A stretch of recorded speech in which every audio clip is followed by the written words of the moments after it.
1934年10月中旬，瑞金的天空飘起了秋雨。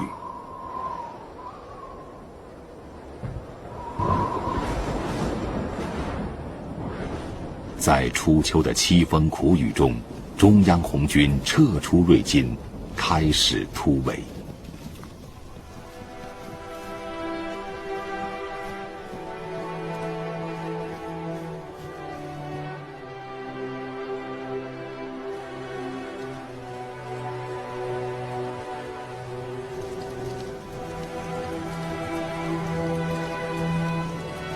红军长征一开始，并不知道我们具体方向在哪个地方，更不知道我们的落脚点是后来的陕北。整编后的部队共5个军团，大约86000人。行军的阵容是：13军团负责前锋开路，8、9军团护右2翼紧随其后，5军团担任后卫阻击。中间则是庞大的中央纵队和军委纵队。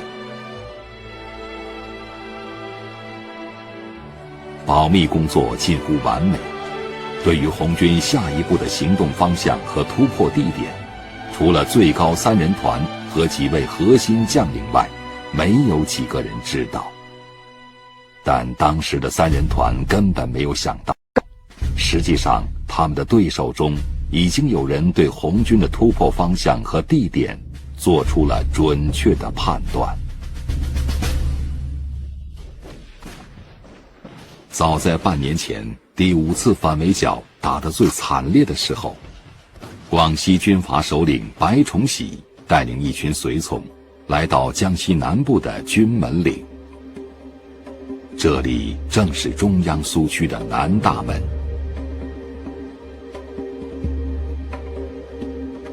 白崇禧此番前来是受广东军阀陈济棠的邀请进行实地考察的。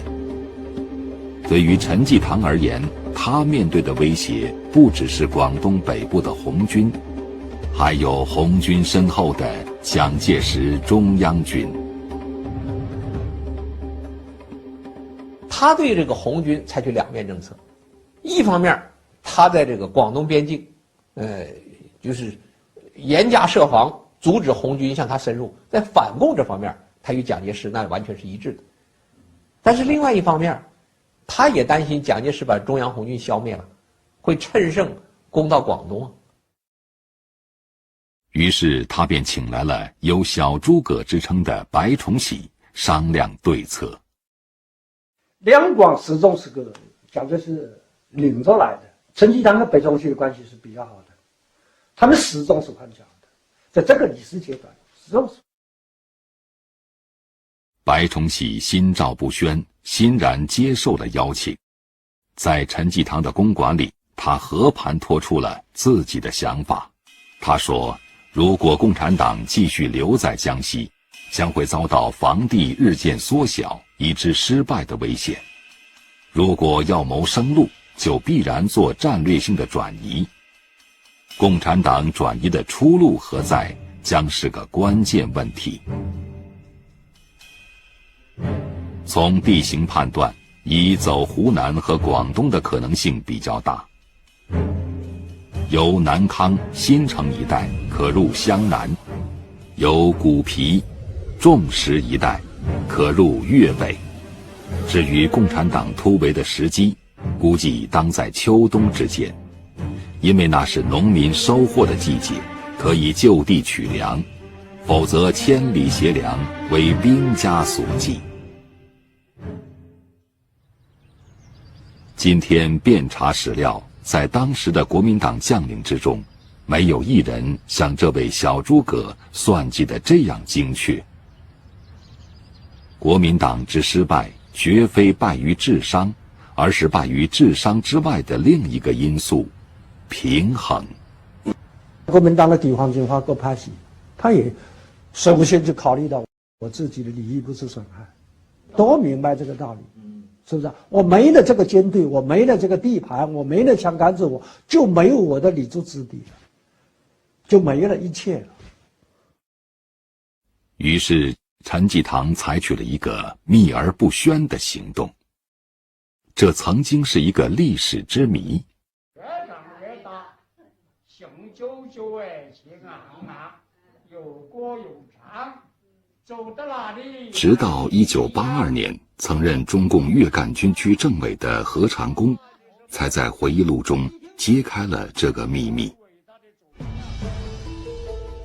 他说，1934年9、10月间，忽接周恩来同志的通知，说南天王陈济棠电约我们要举行秘密军事谈判，这很好，我们可以利用陈蒋之间的矛盾与陈谈判。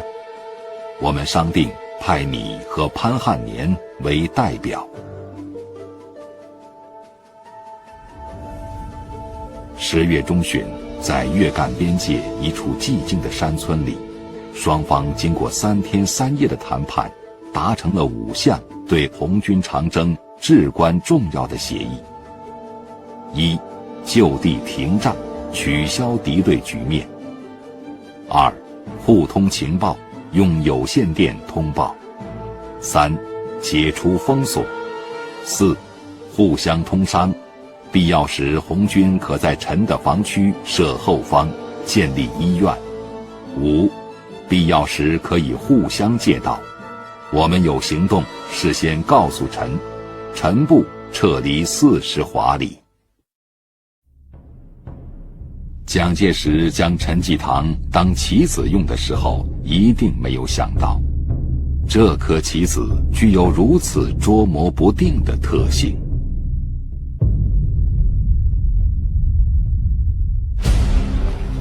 10月中旬，中央红军突然开始行动。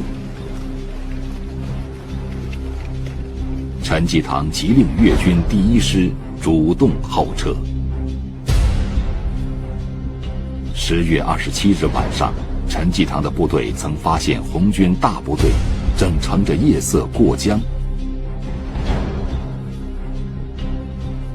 电话报告上级，要求出击，但得到的回答却是不受袭击，不准出击。当天晚上，红军没有受到任何拦阻。第1道封锁线，与其说是突破，不如说是通过。第2道封锁线也形同虚设。11月初，红军先头部队轻取第2道封锁线的中心城口，在粤军检阅班的注视下，徐徐通过了第2道封锁线。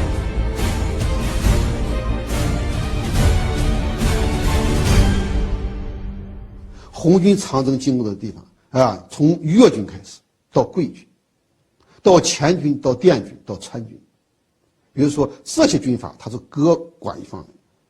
也这红军长征恰好也利用了这一点，穿插于军阀这个地盘之间，这才有了后边红军的突围。如果是真正铁板一块，红军的长征应该是很难的。长征一开始，红军前锋部队能够以每天100余里的急行军速度开辟通道，红军后队能做搬家式、甬道式的前进，把坛坛罐罐一直保留到了湘江边。陈济棠不让路，便不可能。1980年9月，邓小平在北京接见陈济棠的儿子，回大陆讲学和筹备办学的美籍华人陈树柏。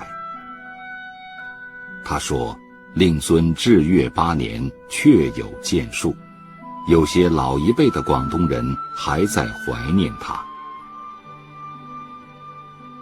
几十年过去，邓小平还夸赞陈济棠的建树，除了中山纪念堂、市政府大楼这些有形之物外，还因为他在红军突围中做出的这个重要贡献。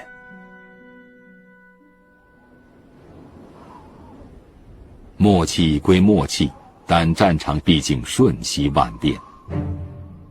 当年就在陈济棠即将完成其让路使命时，出现了一个意想不到的闪失。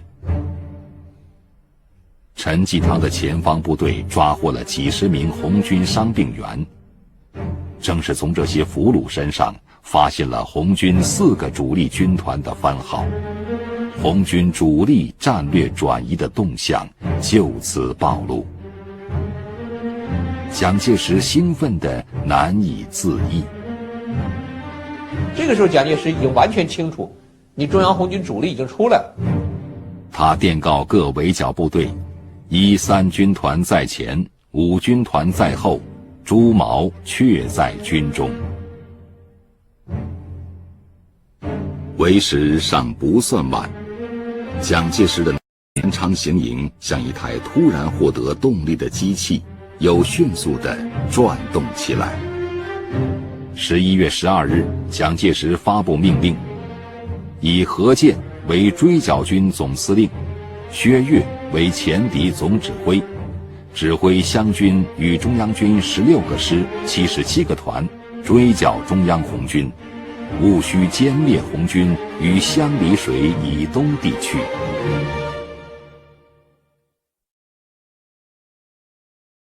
应该承认，蒋介石极其善于捕捉和利用机会。他在地图上找到了一个围歼红军的理想地点，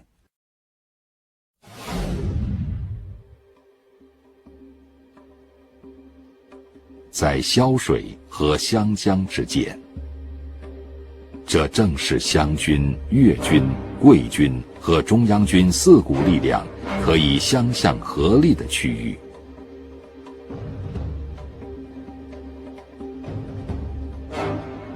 蒋介石的围堵计划是这样的：湘军李云杰部2个师，李运衡部1个师，分别在红军行进路线的南北2侧进行追击。陈济棠粤军2个军列阵于红军侧后，防止红军掉头。中央军周浑元部抢占道线，压迫红军西进。湘军刘建绪部4个师以湘江布防，正面堵截红军。中央军薛岳5个师沿湘桂公路机动侧击，防止红军北上。白崇禧桂军2个军列阵于红军前方，做正面堵截。总的态势是前堵后追，左右侧击。粤军、桂军、湘军和中央军联合于湘江东岸与红军决战，这的确是一个相当完备的计划。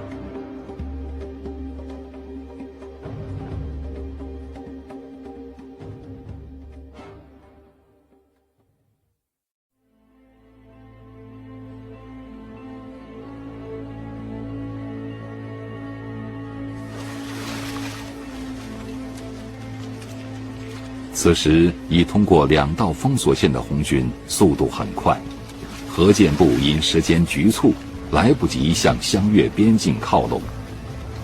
11月15日左右，红军便全部越过了良田至宜章间的第3道封锁线，逐步接近蒋介石预设的口袋。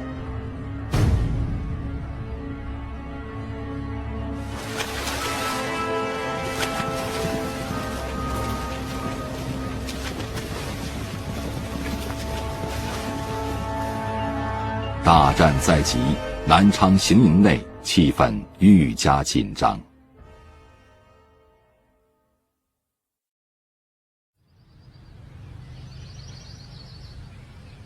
11月21日，中共中央机关渡过萧水，到达道县，在这里休整了3天。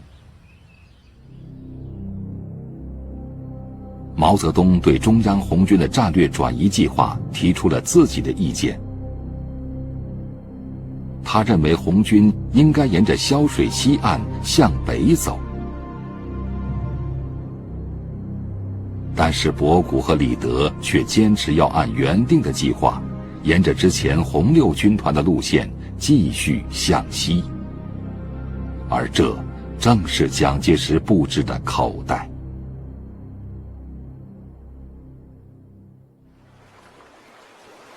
就在红军在道线休整时，何键又下达作战命令，要求各部尽快向湘江上游集结。蒋介石的围堵计划，关键是横在湘江正面的这道封锁线。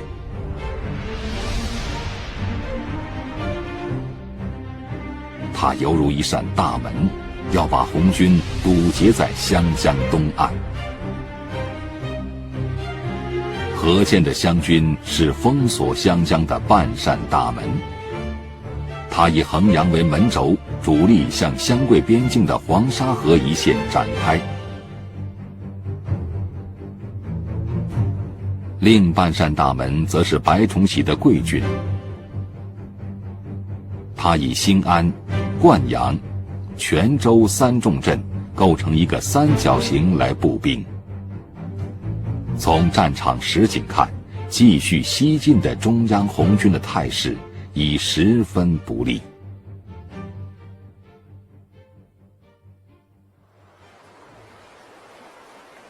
但是红军并非已经陷入绝境，因为此时蒋介石自以为关严了的湘江大门其实是虚掩的。第一个错误来自何键，错误在于他对决战地点的判断。为了保住自己的湖南地盘，何键将主力驻扎在黄沙河一线，这里比后来的实际作战地点偏北了50多公里。而白崇禧呢？本来白崇禧率领的桂军已在弹指之间在湘江一带撒开大网，拉开了一副与红军决战的架势。但他却多了一个心眼儿，在调动大军的同时出动空军，名曰侦察红军行踪，实际上是侦察中央军的行动。据台湾中华民国史事日志记载，1934年11月17日，白崇禧赴湘桂边布置防务。实际上，他不是去布置战斗的，而是去布置撤退的。白崇禧很聪明啊，是吧？人家小诸葛啊，他知道啊，是不是啊？他那个给蒋介石的电报里面就公开讲啊，你不是说天天说围剿你取得多大成果，咱们红军围剿也多啊，怎么到现在我当面指的红军还有8、9万人呢？白崇禧并令永安关、清水关、雷口关的警戒部队撤至龙虎关，目的是让红军从自己广西地盘的北部通过。命令防堵红军的中坚力量部署于核心阵地石塘围周围的2个师撤至灌阳、兴安，确保红军无法南下进入桂林，变正面阵地为侧面阵地，改堵截为侧击。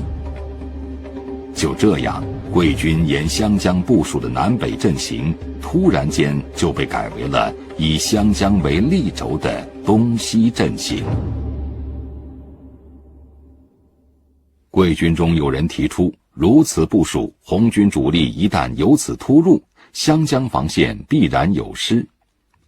白崇禧愤然回答，老蒋恨我们比恨猪毛更甚，管他呢，有匪有我，无匪无我，不如留着猪毛，我们还有发展的机会。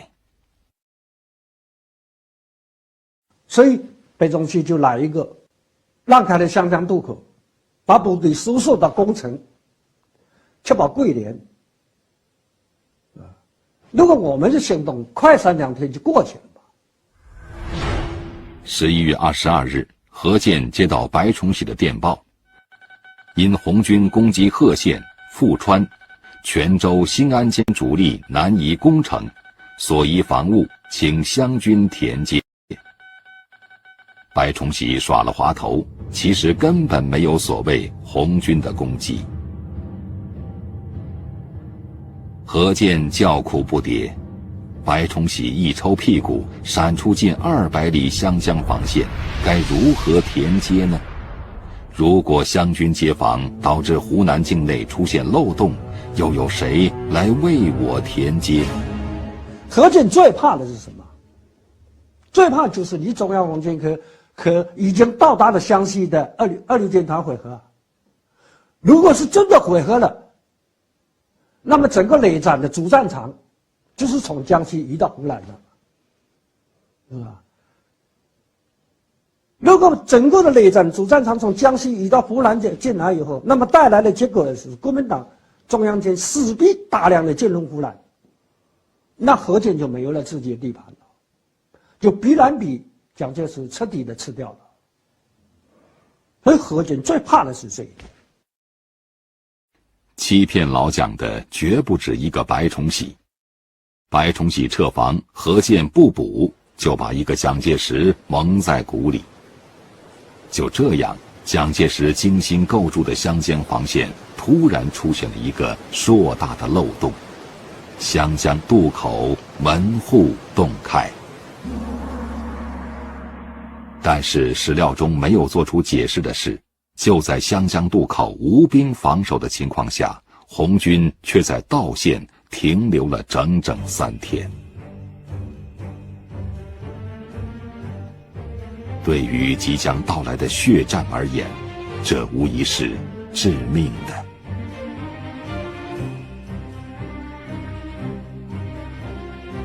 3天后，11月25日，中革军委在道县河塘村发布渡江命令，要求分4路纵队突破敌人第4道封锁线，抢渡湘江，史称河塘决策。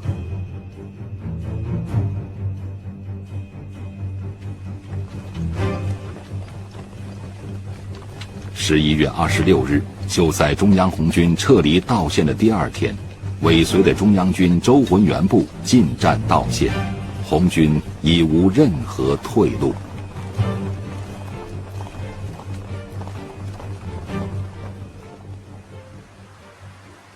11月27日，红军先头部队渡过湘江，抵进泉州。红一军团侦察科实施侦察时，发现城内只有一个战斗力很弱的民团，几乎就是一座空城。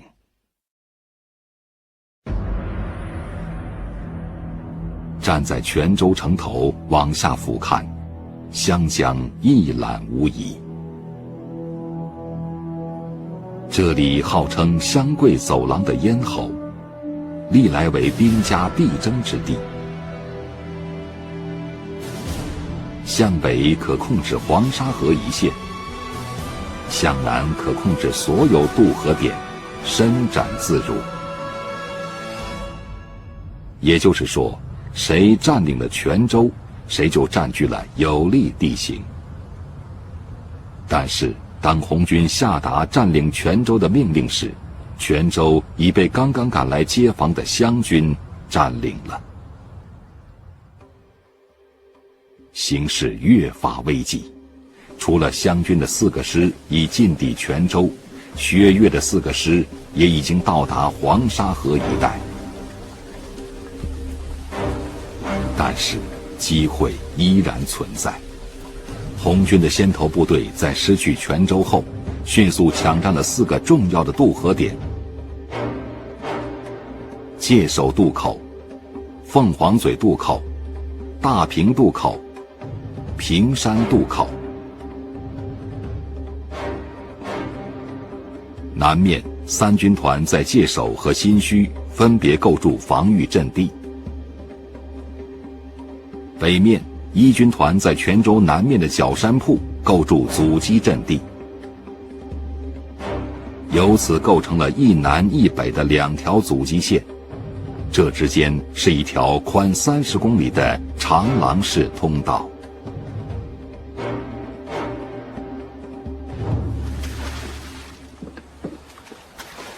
红军开始在湘江上架设浮桥，这是中央红军突围的生命要道。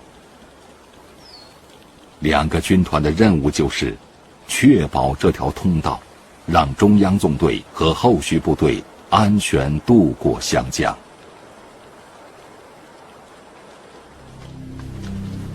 但不利的是，红军的前锋和后卫之间拉得太长。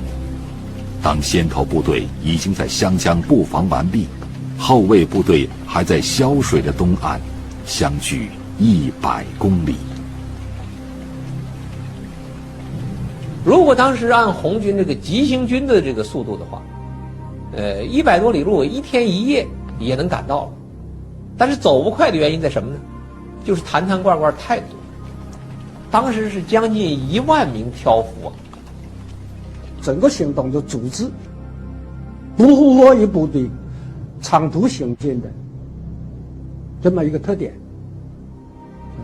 就是什么东西都带了，机关太庞大，辎重部队太多，使整个的作战部队成了掩护队。2个主力军团13军团在前面开道，还有一个主力军团5军团在后面殿后，是不是？2个战斗力比较弱的8、9军团在2翼副驾。刘伯承说他是胎教组，甬道是胎教组，不是战争，不是军事行动，而是像胎教组一样。11月28日，红军长征中最残酷的湘江战役打响了。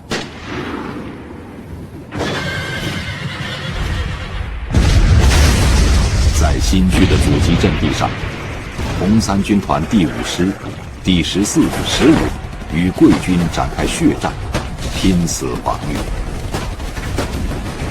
3天3夜里，第5师参谋长胡俊、14团团长黄勉昌以及副团长、参谋长、政治部主任全部英勇牺牲。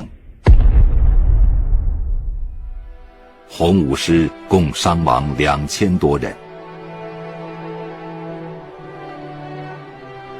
11月29日，红三军团第4师第10团在光华铺也打响了阻击战。光华铺的背后就是湘江的界首渡口，红军不得不背水一战。彭德怀把指挥部设在离界首渡口仅有几百米远的一座祠堂里，亲自指挥战斗。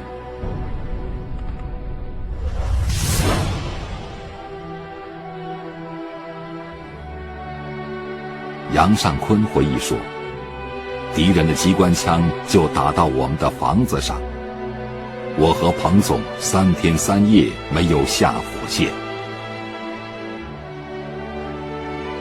战斗中，团长沈树清中弹牺牲，接任的团长杜忠美当日又壮烈牺牲。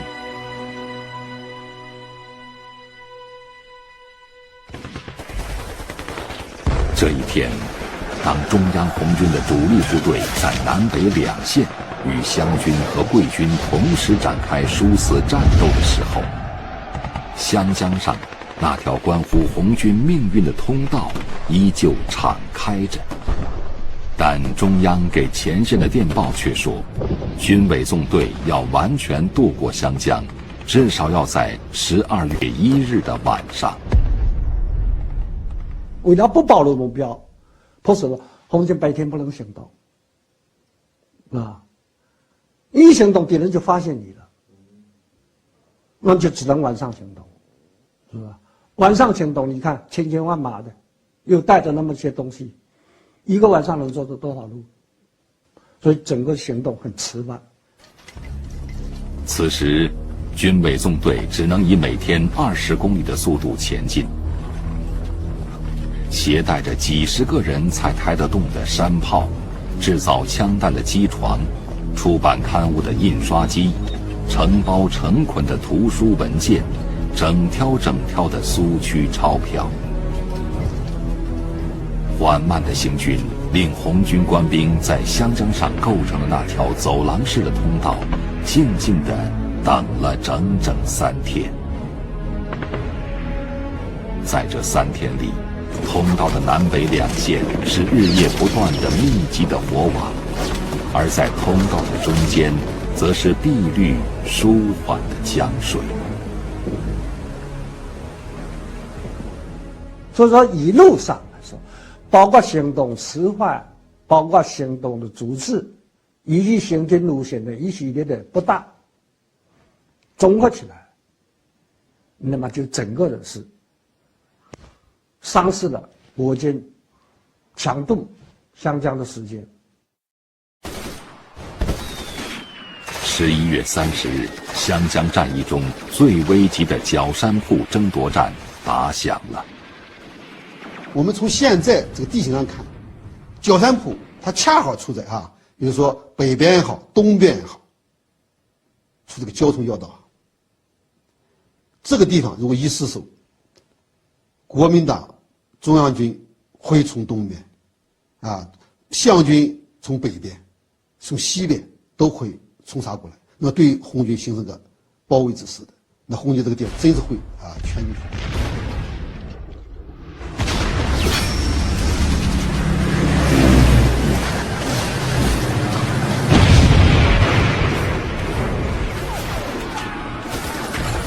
向角山铺进攻的敌军兵力超过了红军10倍以上。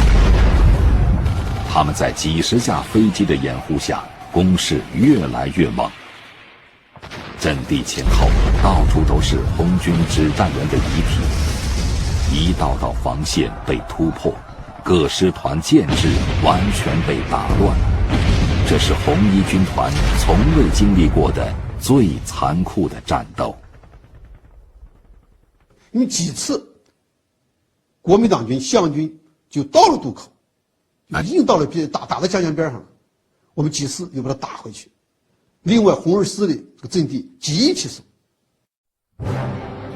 11月30日深夜，红一军团军团长林彪、军团政委聂荣臻、军团参谋长左权对着摇曳的马灯，给中革军委派发了一封火急电报。电文说：如敌人明日以优势猛进，我军在目前训练装备状况下，难有占领固守的绝对把握。军委需将湘水以东各军星夜兼程过河，要求中央机关要赶快过境，实在是不足因为再坚持下去，因为部队打光了。这封电报给中革军委带来极大震惊。接到一军团的火急电报，12月1日凌晨1点半，朱德给全军下达了紧急作战令。局面极其严峻。2个小时后，中央局、中革军委、总政治部再次联名发出电报。这是长征中前所未有的以中央最高权力机关联合名义发布的战报。电文说：1日战斗关系我野战军全部，西进胜利可开辟今后的发展前途，迟则我野战军将被层层切断。望高举着胜利的旗帜，向着火线上去。星夜兼程过河，向着火线上去，叠现着红军千曲百折、苦难辉煌的战士。浴血奋战不再是一个抽象的概念，它融化在了电报的字里行间。12月1日，就在电报发到前线阵地的时候，红军的阻击线已经被压缩到了极限，生死存亡已经到了最后的关口。我们的红一军团、红三军团，包括我们其他的一些红军部队，伤亡非常大。每坚持1分钟，那就意味着一个连、一个团被消灭，战斗非常激烈。就是这个电报一个接一个，电话一个接一个，他们的主要内容电话当中最主要的就是红军大部队过江没有。军委纵队终于到达湘江东岸，渡口成了人流的漩涡。湘军、桂军从各方合围压迫，最近的敌人离渡口已经不到2公里，通道即将封闭。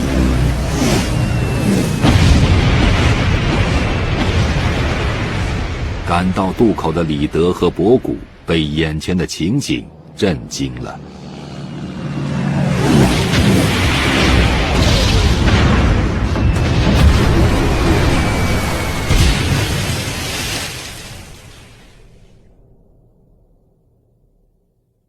角山铺的阻击战已经到了最后关头，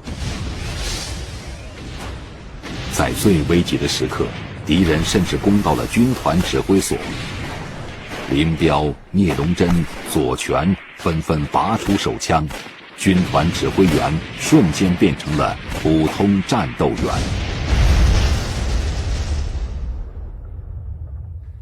1942年5月，左权牺牲在抗日前线。林彪在悼文中说：“多少次险恶的战斗，只差一点儿，我们就要同归于尽。好多次，我们的司令部投入了混战的漩涡，不但在我们的前方是敌人，在我们的左右后方也发现了敌人。我们曾各亲自拔出手枪向敌人连放，拦阻溃乱的队伍向敌人反扑，子弹、炮弹、炸弹在我们前后左右纵横乱落，杀声震彻着山谷和原野，炮弹、炸弹的尘土时常铺在你我的身上，我们屡次从尘土中浓烟里滚了出来。落笔处，他的眼前一定出现了湘江之畔的那场血战，摒弃一切夸张、形容和粉饰的战争。1934年12月1日中午，红军主力渡过湘江，通道最后封闭了。有2支队伍被隔断在了湘江东岸，他们与数十倍的敌军展开了最后的搏击。18团大部牺牲，34师全军覆没。29岁的34师师长陈树湘受伤被俘后，从腹部伤口处扯断肠子，壮烈牺牲。敌人割下他的头颅，悬挂在道县的老城门上。岁月沧桑，今天的人们不会想到，潇水岸边的广场下，正覆盖着陈树湘烈士的墓地。在新圩，来不及撤离的100多名重伤员，被敌人扔到了这深不见底的地下暗河。当地百姓回忆，几天之后，烈士的呻吟声依然从井底传出。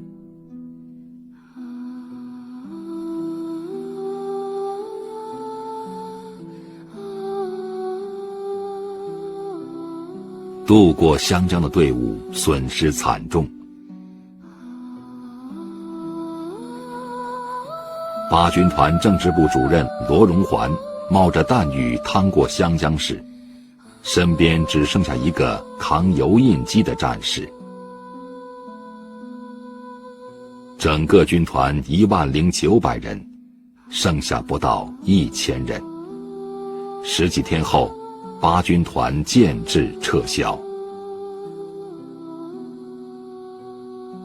中央红军从江西出发时86000多人，至此仅仅剩下了3万多人。湘江渡口已是一片死寂。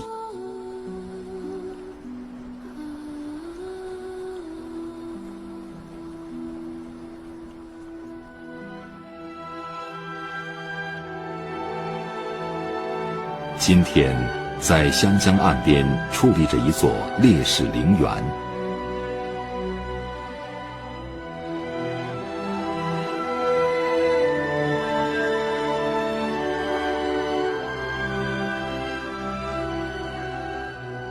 这是长征路上规模最大的陵园。陵园正面的这些烈士头颅，默默祭奠着70多年前的那场血战。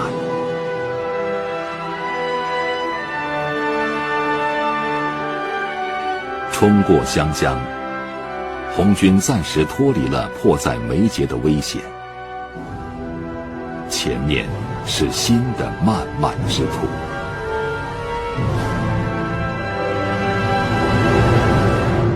没有人想到，当这支队伍最终走到陕北的时候，只剩下了区区7000人。而现在，在他们脚下，25000里的长征，刚刚走了不到2000里。